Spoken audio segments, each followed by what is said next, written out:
allow myself to live in a lower place. Why? Because I respect the law of vision. So it means I see myself where he sees me. It means that I make up my mind. Listen, I'm not going to be controlled by my natural circumstances. Let's look at Jacob.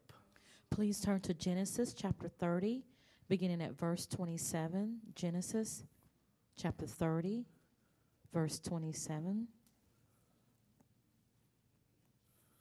Genesis chapter 30, beginning at verse 27.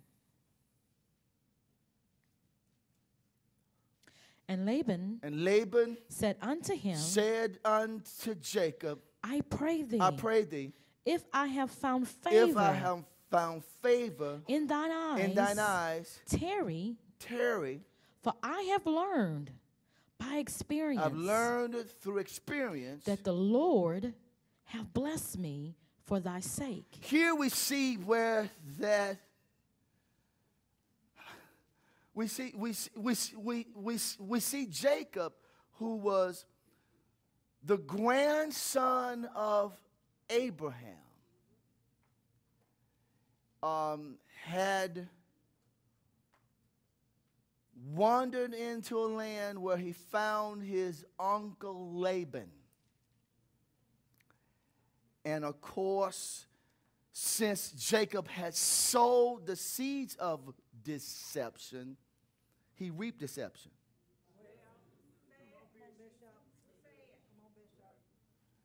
And even though Laban was his kinfolk, Laban was a hard taskmaster. The scripture says that Laban changed Jacob's wages 10 times. He promised Jacob Rachel. The scripture says that Rachel was shapely and was beautiful.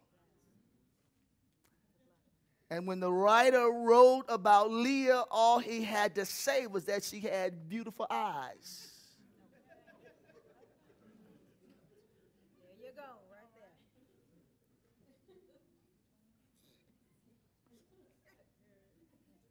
They had the wedding ceremony. Jacob thought he had brought home his beloved Rachel. Now, keep in mind that this was after working 7 years to receive her. Most men today don't want to ask the parents for the wife's hand in marriage, but this man worked for 7 years to receive his wife's hand in marriage. And you know, they had the veil over the face during the whole ceremony. A veil is a dangerous thing in a wedding. You better pull it back at some point. And make sure it's what's supposed to be behind there. I don't know how they got away with this, but the scripture says that Jacob didn't know until the next morning he woke up that he had gotten Leah. So that meant that they must have practiced in dark rooms.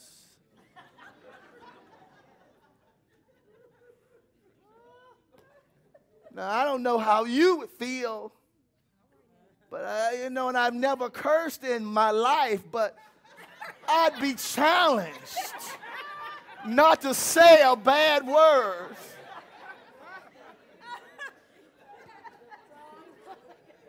You wake up with Leah.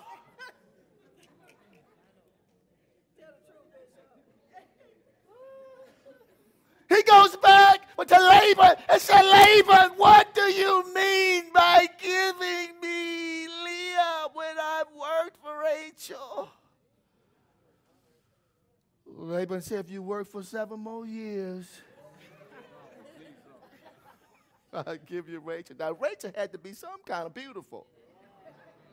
He worked for him for 14 years. He worked for Rachel with Laban for 14 years. But now right after that week ceremony of the wedding, he gave him Rachel on credit, as it were, and said, but now you can have her, but you still got to work these 7 years. Now, I don't know whether you see this or not, but this is a dysfunctional situation. Because you got two natural sisters who are married to the same man in the same house. One he really wants and another one he gets stuck with. And the drama continues because the one he was stuck with was the only one able to have the children. And the one he loved was barren. Well, that's boy, I tell you, we don't need soap operas. We just read the Bible. Now, Laban realized that when Jacob came into his house, Laban had very little. But the blessing of Abraham was upon Jacob.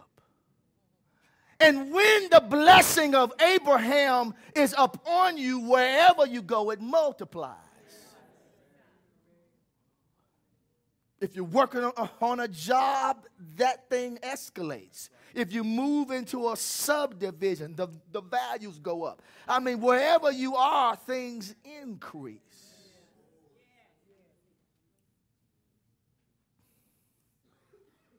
Read. And he said, appoint me thy wages, and I will give it. So here, Jacob was fed up with Laban and his tricks. And what he said, in other words, was, he said, listen, he says, I want to be free from this situation. And see, if you want to get out of any uncomfortable situation in your life, you must ask God for a vision of how to get out of it. A lot of things you can't just walk out of without a strategy. Why? Because if you walk out before it's your legal time, that thing will pull you back. See, when you walk out, you want to walk out free. You want to walk out blessed. You want to walk out better than you were before. So he told Laban, he said, listen, he says, what will it take for me to get out of this situation? And what Laban said was, he said, name your price. Read. And he said unto him, thou knowest how I have served thee, and how thy cattle was with me. And Jacob said, listen, he said, you know how I've served you. You know I was faithful. I did what I was supposed to do. And see, when you walk in integrity, you can demand some things. What did it say? For it was little which thou hadst before I came. He said, you didn't have anything when I got here. Read. And is now increased unto a multitude. And is now increased into a multitude. Read. And the Lord hath blessed thee since my coming. Mm-hmm. And now when I shall provide for my own house also. Read. He says, now it's time for me to provide for my house. Read. And he said, what shall I give thee? And Jacob said, thou shalt not give me anything. Jesus, read. If thou wilt do this thing for me, I will again feed and keep thy flock. Now notice when Jacob went to Laban, he had a plan. And the problem with most Christians is that we don't have a plan. We hoping and wishing, praying, crossing our fingers, speaking in tongues, rolling, jumping, but we don't have a plan. And you got to have a vision for your life if it's going to move forward. Read. I will pass through all thy flock today, removing from hence all the speckled and spotted cattle. He says, I will go through all of your flock. He says, and I will remove all of the cattle that are speckled and spotted. Read. And all the brown cattle among the sheep. And all of the brown sheep. Read. And the spotted and speckled among the goats. And the speckled and spotted goats. Read. And of such shall be my hire. And of such shall be my pay. Now notice that Jacob got a revelation of that which nobody else wanted. And a lot of times, if you're going to really move forward, you need to be willing to take that which the rest of the people thought was useless. A lot of times, people really don't know the value of things. And if you can just get a plan, and it looks like that these folk will just give this away, and it does not mean anything to them, and I could take this and I could do something with it, then you're in the place of blessing. Read. So shall my righteousness answer for me in time to come, when it shall come for my hire before thy face. Every one that is not speckled and spotted among the goats, and brown among the